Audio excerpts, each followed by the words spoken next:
Well, improving health care for women and children in Indiana. That's the goal of the grassroots Maternal and Child Health Initiative. On tonight's Unfiltered, my conversation with the director of the program and their efforts as state lawmakers look to restrict abortion access.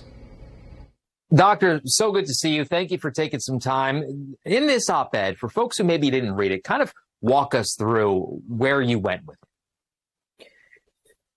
I wanted to make the point that it was really important to consider that if we are going to go down the road, which it looks like we will, go down the road of restricting abortion access to individuals, then it's just not fair or just to concurrently take away important economic, social, and social safety nets that we know are really important to support women through their pregnancies and through their postpartum period. So that is supporting both the woman and the baby. So, and are you afraid that's what's going to happen? Because we haven't seen that language yet.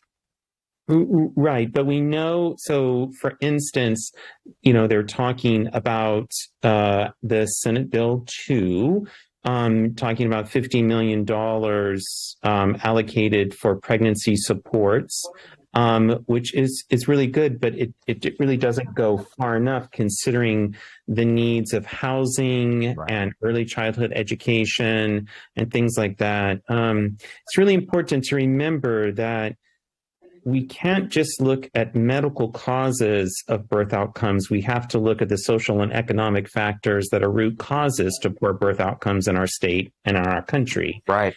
And so it's important that we address those root causes to sustainably improve birth outcomes. What type of reaction have you gotten after writing the op-ed? Well, actually, in all honesty, I don't follow comments and things like that, but good for you. Because I really spoke that personally as an individual from my heart and just based upon all the years of experience that I have. But I've received a lot of really wonderful, just comments from colleagues, but that doesn't surprise me. You know what I mean? Sure. So, yeah.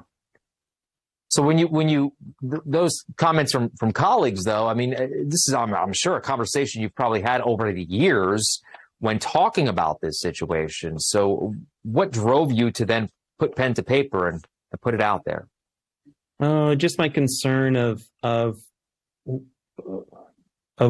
when taking away a right from any human being just bothers me. And I know the consequences of what happens when you restrict abortion access to women, and that you run the great risk of increasing infant mortality and maternal mortality, maternal mental health issues, poor financial outcomes for women and their families and for their children. And I tried to strike a chord of if that's what's going to happen, then let's all work together to really build incredible support systems for women and children in our state to help prevent those poor health outcomes. You think that's going to happen? You think it's possible? I'm going to remain hopeful, that I do think it is positive that our legislators are thinking about support systems and allocating support, money for support. But I just want to make sure that people understand that it has to go beyond just healthcare supports.